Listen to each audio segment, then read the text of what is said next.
Not a whole lot to say here. So I think I'll just take some questions.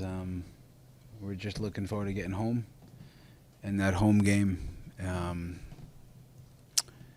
next Friday. Or Friday. We'll go to Matt Pollard, Burgundy Wave. Hi, Chris. Thanks for the time. Given the circumstances, I don't have the stats in front of me. I think it was one, maybe two shot attempts.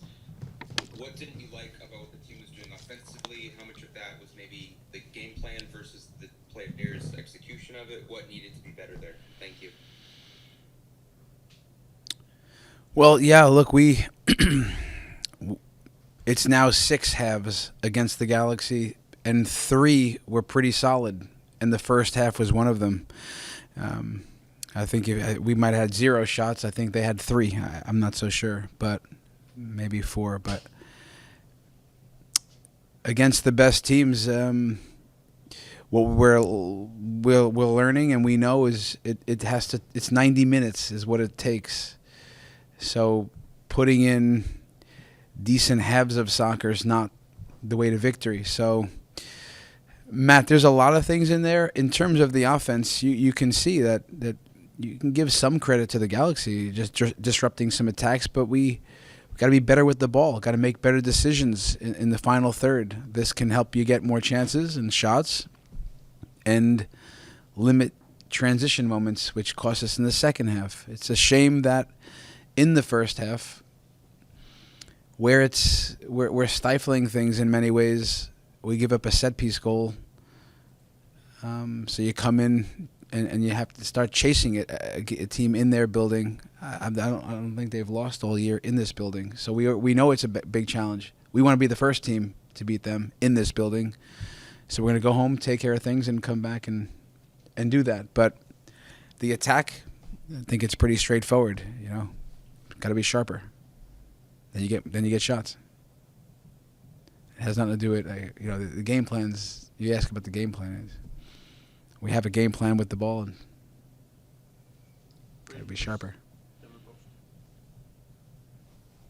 Hey Chris, thanks for the time. Just curious what the message is to the team after a game like that, and how badly are you missing Georgie and Cole in a game like this, and is there an update on either of them?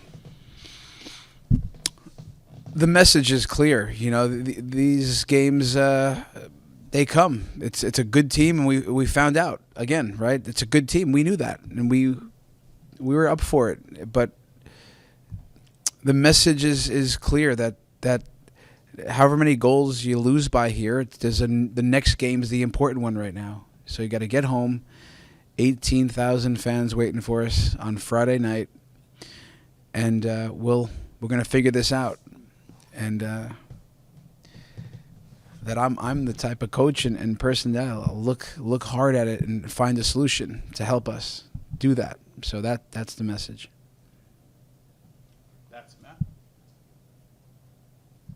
Chris, maybe just as a follow-up to Braden's, do you have an update on where the physio staff is with Georgie and Cole and what led to Cole not being available today? Thank you. Yeah, Cole was cleared yesterday. Soft tissue injury, just something minor, and he was cleared yesterday, but this morning ruled out after he still had a little soreness. So understanding that it's a series and maybe a 3-game series, we just had to once again be cautious. Georgie remains day to day. He had an ankle sprain, and every day seems to be getting better. So I think you know the answer. Whoever asked about do we miss Georgie on a night with Cole, of course. These guys are so much of the catalyst for our attack and the focal points in so many ways. But that's part of it. We have to be better. We can be better. We know we could all be better. And in sport, that's how it goes when you miss some key guys. But yeah, life gets harder without them. Hopefully we can get them back. Mitchell Carroll, DNVR. Coach, when it comes to sort of assessing the game plan and making changes or sticking to it, is there anything that's off the table in terms of changes to make going into the game?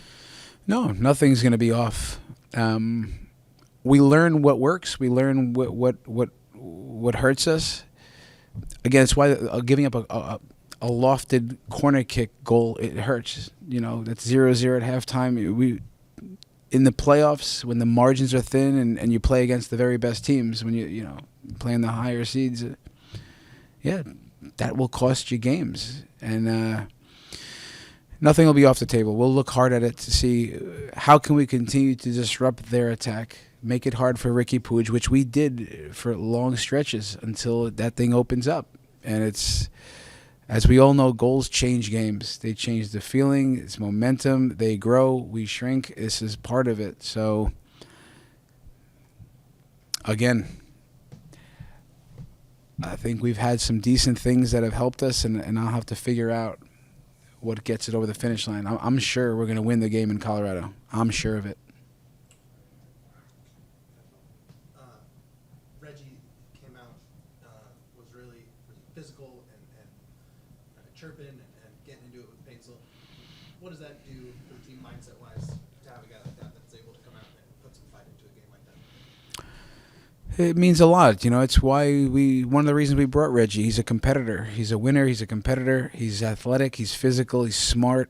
All the things. But most of all, he's a competitor. And, in our league where the very best teams have, the weapons and the flanks, he's going to be a guy that can really help in that area. So I think it sets up for a good game, too. Matchup there. It'll be a good battle. Back to Braden. Yeah, Chris, you touched on it a little bit, but what were some of the positives that you saw in the first half that maybe weren't there in the second half tonight, but you can translate to next Friday? Look, we were organized in the first half. We had some level of control. Again, it's the Galaxy in their building. If we limited them to 3 shots, let's say, I think that was the case, or 4. That's something positive that we also were able to manage Ricky Puig, which is not so easy. He moves around a lot. He's clever. He's on the ball. They're always looking for him. And if we can manage him, then Paintsel, Peck, some of their other guys don't get going. And I think we did a good job in the first half of this. In the second half, we're doubling down in that mode, but they get a goal 5 minutes in, and now we're pushing, and then it's transition, just opens up. And against this team, if you're chasing the game, it becomes hard. So very different in the second half. Nothing in terms of what we planned to do. It's just they punished us in some transition moments, and we let them off the side a few times, and we're going to address that. Back to Matt. Chris, last one for me. Reggie, I think, was mostly at the right back position tonight, and Keegan was on the left, and I think that's not the first time that we've seen that.